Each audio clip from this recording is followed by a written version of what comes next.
spotlight. I passed through university, I passed through sociology, and then I got a dread degree in dreadful ghettoology. With me when I take a walk, and when I'm talking to myself in poetry, I talk. This poetry is with me, below me, and above. You see, this poetry is from inside me and goes to you with love.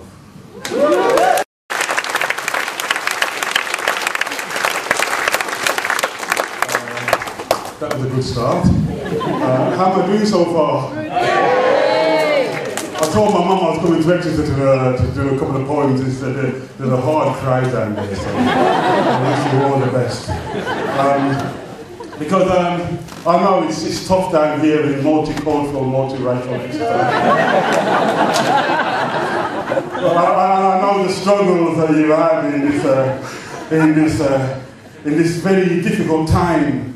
And, you know, sometimes I sit at home and I think about where we are going as a people. And as I start to think about this, I get the voice of the great Martin Luther King in my head. And some of you may remember Martin Luther King had a dream. Do you remember that? Yeah. Yeah. Well, I have a scheme. You see, I am here today, my friend, to tell you there is hope. As high as that mountain may seem, I must tell you I have a dream. And my friends, there is a tunnel at the end of the light. And beyond that tunnel, I see a future. I see a time when angry white men will sit down with angry black women and talk about the weather. Black employers will display notice board proclaiming, we don't care where you come from, you know. As long as you can do a good day's work, that's cool with me. I see a time when words like affirmative action will have sexual connotation. And black people all over this blessed country of ours will play golf. Yes, my friends, that time is coming. And in that time, African, Caribbean and Asian youth will spend big money on English takeaways, and all police officers will be armed with a dumpling. I see a time when the President of the United States of America will stand up and say, I inhaled. And it'll be kind of nice, so rewind and come again. Immigration officers will just check that you are all right, and all black people will speak Welsh. Yes, my friends, I may not get there with you, but I have seen that time. I see thousands of muscular black men on Hampstead Heath walking their poodles, and hundreds of black and Asian female Formula One drivers racing around Exeter in pursuit of a truly British way of life. I have a dream that one day, from all the churches of this land, we will hear the sound of that great old English spiritual. Here we go. Here we go. Here we go. One day, all great songs will be made that way. I am here today, my friends, to tell you that the time is coming when all people, regardless of gender, colour or class, will have at least one Barry Manilow record. And vending machines throughout the continent of Europe will flow with soursop and sugar cane juice, for it is written in the great book of multiculturalism that the curry will blend with the shepherd's pie and the Afro hairstyle will return. Now let me hear you say multiculture. Multiculture. Amen. Let me hear you say roti roti. Roti roti. Hey women. I may not get there with you, my friends, but I have seen that time, and as an equal opportunities poet, it pleases me to give you this opportunity to share my vision of hope, and I just hope that you can cope with a future as black as this. Am I doing all right? What do I look like from the back? Okay, I want to hear the big shout from all the vegans here. Yeah! Cool, cool, cool. I want to hear a big shout from all the vegetarians. Yeah! Don't worry, you can make it. You can get there, you just got to try that bit harder. Welcome to Christmas Without Cruelty. I don't do, in fact this is the first one I've been on. I always go to them. I like to go to them as much as possible because I like to hang out and do a bit of shopping and stuff. But I normally don't spend Christmas in England. I've got this thing, I always go to a non-Christian warm country at Christmas. But this year I'm actually kind of staying here, so I'm here performing. And have a good time and go around and buy lots of stuff. I'm into supporting vegan and ethical companies, right? So you've got to buy lots of stuff. Because when I finish here, I'm just going to go around and I'm telling you, I'm looking for bargains and a girlfriend. Right? I'm telling you straight, right? So when you see me, you know what I'm up for, right? Yeah, Christmas Without Cruelty. All I want for Christmas is world peace. I don't want lots of food that I really can't eat.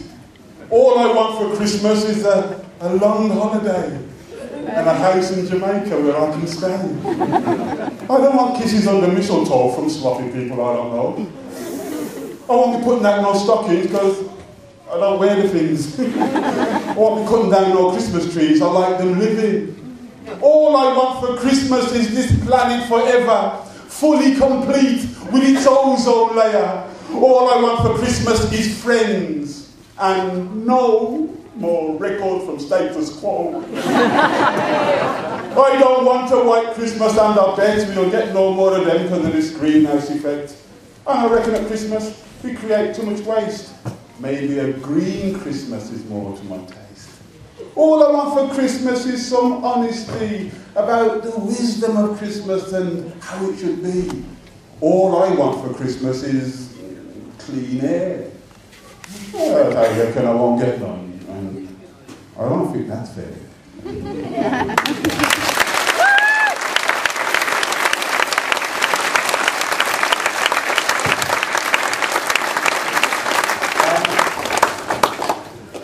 I normally dedicate poems to people that I love and respect, and people that I just want to sleep with. I'm a poet, I've got to be open and honest, you know what I mean? But I'd like to dedicate this next poem to none of the above. I'd like to dedicate this next poem to the memory of George W. Bush. Come on, you're missing it. Hey, I know Barack Obama is a man of words and all that stuff, but he doesn't have the way of words. He doesn't have that sense of poetry, you know what I mean? I mean, everybody goes on about Barack Obama and how he got elected and all that stuff, but I think, and they say this about the British people, that we don't give ourselves enough credit that we should. Because actually, it was one of us that really got Barack Obama elected. No, sorry, that was Clinton. Elected. sorry, elected. No, it was a British person that really got Barack Obama elected. And I would like to say right now, respect due to Bob the Builder. Because it was he who first said, yes, we can. Bush is, to me, he's deep. He's profound. There's a website in a book called Bushisms. Has anybody seen this, right? You get quotes of George W. Bush, where he says things like, the problem with our imports is that they come from abroad. The problem with the French is that they don't have a word for entrepreneur. That's deep, There's something subliminal there that he's really trying to tell us about the condition of mankind. I've seen the Bushism sites and I've read a couple of the books, and I tell you, there's something I heard him say once, and I've never seen it written down, but for me, it was the most moving speech he ever did. There was do we have any teachers here? I want to hear a big shout for the teachers. Yes, yeah. Every now and again, we have these surveys into teaching, and the government comes up with new proposals that completely throws everything up in the air. And they did one in the United States of America once. And one of the findings of this study was that if education carried on the way it was carrying on in the United States of America, the most spoken language in America would be Spanish. And that upset a lot of people. And I heard President Bush do the speech, and he said, "We have to protect English. It is a great language. It is the language of our forefathers. If it was good enough for Jesus, it's good enough for us." He actually thinks Jesus came from Texas. So, I'd like to dedicate this poem to George W. Bush. And it's really about the media and about how the media can make you believe things that are absolutely not true at all. And it's called Wrong Radio Station. My ears are battered and burnt, and I have just learned that I have been listening to the wrong radio station. My mind is being brutalized now, the pain can't be disguised. I've been listening to the wrong radio station.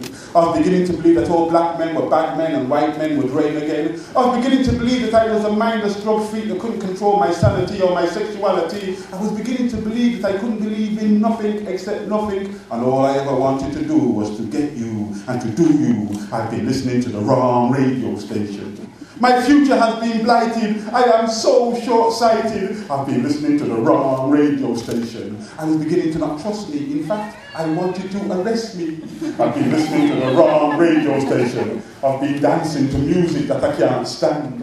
I've been reciting commercials to my girlfriends. I've been trying to convince myself that what I really need is a sunbed and a mortgage and some hairspray, the kind of hairspray that will wash my grey blues away. I've been trying to convince myself that I could ease my conscience if I gave a few pence or a few cents to a starving baby in Africa, because African babies need my favours, because Africa is full of dictators, and oh yeah, globalization will bring salvation. I've been listening to the wrong radio station. I thought my neighbours formed an axis of evil. I want to go kill people. I've been listening to the wrong radio station. I was sure I didn't inhale, so why is my mind going stale? I've been listening to the wrong radio station. I'm beginning to believe that all Muslims are terrorists and Christian terrorists didn't exist. I really did believe that terrorism couldn't be done by governments, not our governments, not white governments. I just could not see what was wrong with me. I gave hungry people hamburgers, you see. I was beginning to believe that our children were better than their children. Their children would die from terrorism, but I couldn't hear their children call, and a child from Palestine simply didn't count at all. What despair! No children. I was not aware. I've been listening to the wrong radio station. For years I've been sedated, and now I think I'm educated. I've been listening to the wrong radio station. And every time I got ill, I took the same little white pill. I've been listening to the wrong radio station. When it started, I was curious, but then it got so serious. It was cool when it began, but no, I really hate Iran. And look at me now, I want to make friends with Pakistan, I want to bomb Afghanistan, and I need someone to tell me, where the hell is Kurdistan? You can be my ally for a while, until I come to bomb your child. And I'm sure there's a continent called the Middle East, and I think I can bomb my way to peace. I've been listening to the wrong radio station. I've been listening to the wrong jams. I've been listening to the wrong beats. I've been listening to the wrong radio station. I've been listening to the wrong tones from the wrong zones. I've been listening to the wrong radio station. I've been listening to the wrong voices. I made such mad choices. I've been listening to the wrong radio station. I've been listening to lies. I've been listening to spies. I've been listening to the wrong radio station. I needed to know what some pop star somewhere was having for breakfast. I needed to know that I was no longer working class. I needed to know that the stock market rose 1%. I needed to know that I had a ruler to give me confidence. I needed to know that my life would improve loads if I had an operation on my nose. I needed to hear that DJ say, good morning, good morning. I thought that he was there just for me. I loved the way that he would say, this show was sponsored by, oh my, he made me cry. I've been listening to the wrong radio station. Can you dig this? I put myself on a hit list. I've been listening to the wrong radio station. I'm laughing and I'm crying as I'm watching myself dying. I've been listening to the wrong radio station. Listen to him. Can you hear? Listen to her. Can you hear? Listen to it. Can you hear? Listen to me. Keep this frequency clear. Tune in. Drop out. Like 2 more? 1 more? I've been told 1 more by the boss.